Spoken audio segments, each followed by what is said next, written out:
Hello, good morning everyone. Dumating po ang aking parcel. Saan ba galing to? Ito. Basahin ko muna kung saan galing to ha. Las Piñas. Okay. Tignan ko muna kung anong laman ito. Bubuksan ko lang.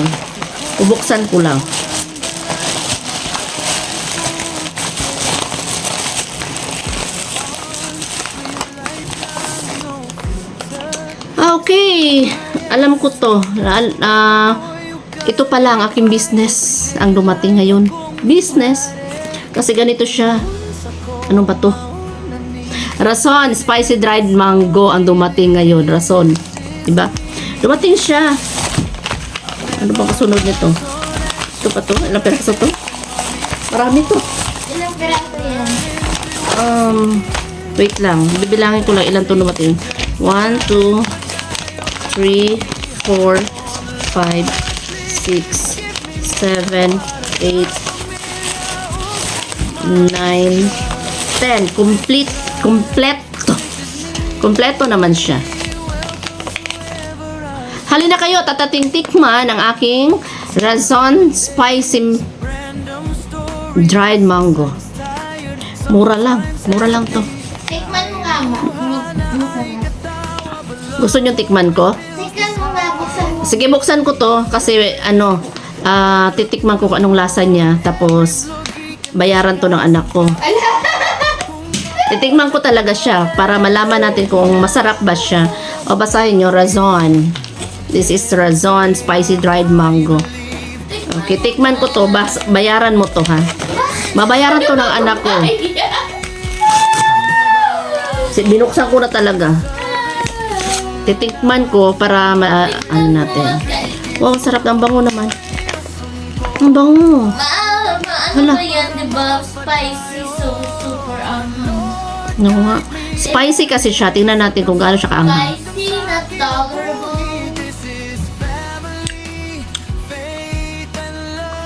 Anong lasa? Sarap.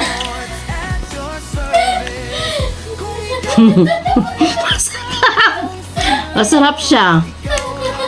Huwag ka tumawad yan. Masarap naman talaga. Ano pala siya? Dried mango siya na hilaw. Hilaw na mangga. May ano siya yung may kunting pitik ng tamis at anghang. Dried mango na hilaw? Isa ito? Matamis siya, Jo. Atikim? Ang sarap. Ay, kasi na to. Bayaran mo naman eh. Laki. Buto. Show it to the camera. Ganyan yung texture niya, guys. Sarap siya. Nakikita niyo yung... Hindi lang siya pang panood ng TV na kukut-kutin mo siya. Pwede siya pang pulutan. Sarap, Jo. Meron siyang kunting ganyan na kunting na tamis anghang. Sarap, di ba? Masarap siya. Sa totoo lang, masarap siya. Tikman pa natin ulit. Harap talaga niya. Mayroon siyang kunting pitik talaga na tamis.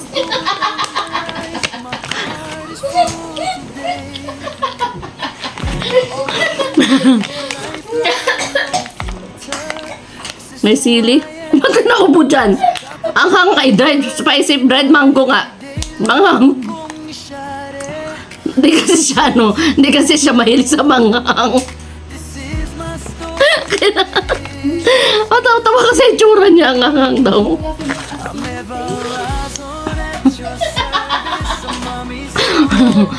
Okay. Harap niya. Kaya, na-recommend. Masarap pa siya. Lasa siyang mangga. No, mangga na... Hindi ba nailaw? Hindi siya ilaw. Matigas man. Hindi siya hinog. Hinog to? Di ba siya ilaw?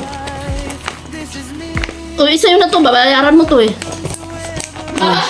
It's only, ano lang siya, 180 pesos. Pupunta ka sa mall, 200 plus ang mangga nila. Ang dried mango nila. Pero ito, kakaibang lasa. Ngayon ko lang natikman itong maanghang na mangga. Nakatikim na ako, galing ako Cebu last September. Nakatikim ako ng chocolate mango nila. Masarap din, matamis. Pero ito siya, tikman nyo, kakaibang lasa. Ibang-iba siya. Naghahalo ang Alat ang hanghang. alat, ang hang at tamis. Oo, alat, anghang at tamis. Ganito ang aking Razon Spicy Dried Mango. Tikman nyo na! Isa mo pa nga, isa pa. Di mo babayaran yan. Kaya bayaran mo yan. Ba't ako magpapasponsor ko paninda? Ano yan, sample. Ayan. Bilhin na kaya. Sarap na. Lasang tamis, anghang at alat. Naghalo siya. Masarap talaga siya. Ang kagat. Tikas kasi ang hostisyo ko, bumabali. Natanggal yung pusis. Sarap talaga niya. Sobra. Sobrang sarap. Hindi ka magsisisi. Bibili ka rin. Alam niyo guys, first time kasi namin na-promote ng paninda. First time namin nag-promote talaga ng paninda. Kaya natawa-tawa kami kasi hindi kami marunong mag-promote ng Bili kayo paninda. nun guys kasi Razon yan, no? Oh, Razon talaga yan. Brand yan ni Mama. Ni Papa yan, Razon. Hindi, Razon ka din naman. Sa sunod, lagyan ko dyan, Joanna Eve Razon. Uy, buong pangalan. Joanna's Razon Hindi, Barbershop. Kapag buong pangalan. Razon. Kung may Razon halo-halo, may Razon dried mango. Spicy dried mango. Diba? Bili na kayo, suportahan nyo naman ako. Sobrang spicy. Kung Hindi naman siya sobrang spicy. Hindi, anong pala? Parang May konti siyang Konti lang. twist siya sa ibang matamis na mangga. it's a twist lang. Oo. Kasi normally yung mga dried mangoes, mga Matamis, ganyan. may chocolate. Oh, ganyan, matamis ganyan. yun. But this one, spicy. So yung mga mahilig sa spicy, mahilig sa mangga. Pwede siyang, hindi lang siya pang kutkot habang nanonood kayo ng TV. Pwede siyang pampulutan din. I-slice nyo lang siya kasi matigas talaga gaya ko may pustiso. Hirap akong kumaga. Pero maganda siyang snack.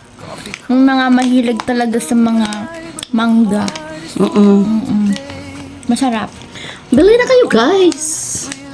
Ito siya. Yan siya. Tinesting niya pero babayaran niya yan. Kasi walang testing dito. Grabe talaga hindi tinitigilan yung bayad-bayad. Normal talaga. Dahil first time natin to. Dapat, anak niya ako, dapat ilibre niya. Oy, sa negosyo parang aasenso tayo. Walang libre. Hindi. Walang libre sa. Supportahan niyo guys, business ni Mama. Razon Spicy Dried Mango. Support please. Paano mag-avail nito? I-PM niyo lang si Mama sa Facebook or sa mga social media app niya. Pwede siguro sa, ano ba mga social media app mo? Meron akong TikTok. TikTok. Meron akong Facebook, Eva Razon Vlogs. Doon, maririnig nyo rin yung aking jingle. May jingle na ako, sarili kong jingle. Meron siyang bagong kanta, pakinggan. Para hindi tayo makaka-copyright. Kaya gumawa Punta ko kayo ng sa sarili kong YouTube kanta. niya guys. YouTube niya meron din. YouTube ko, Eva Razon Vlogs pa din.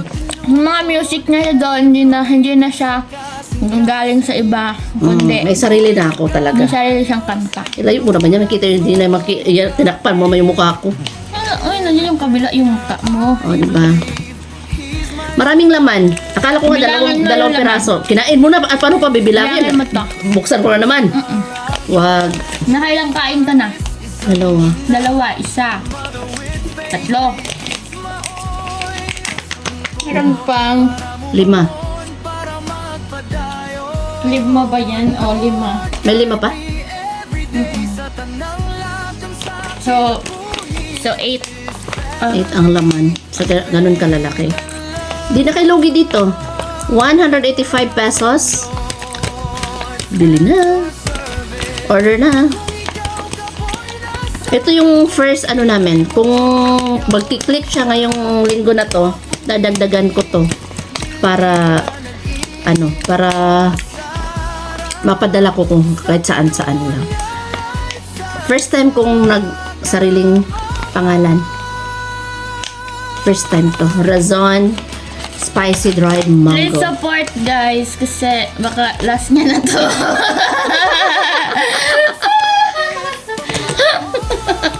Huwag naman. Grabe ka. Okay, kontakin nyo lang ako sa Facebook, Everson Vlogs. Sa TikTok, ganun din. TikTok, Everson lang yata. Tapos sa YouTube, Everson Vlogs. Please support guys. Email address. Email address ko ba? Ang email address ko naman, ang email address ko naman is evarazon97@gmail.com. Yun. Yeah. Pwede rin kayo mag-rebranding nito. I-rebranding nyo to. Padalhan ko kayo ng naka-rebrand na din. Ito siya. I-less ko din ang price kung mag-rebranding kayo. I-less ko ang price. Para paras tayong kikita. Hindi abot ng 200 pesos kahit mag-rebrand kayo. Okay. So please support guys. Thank you so much for watching. Bye.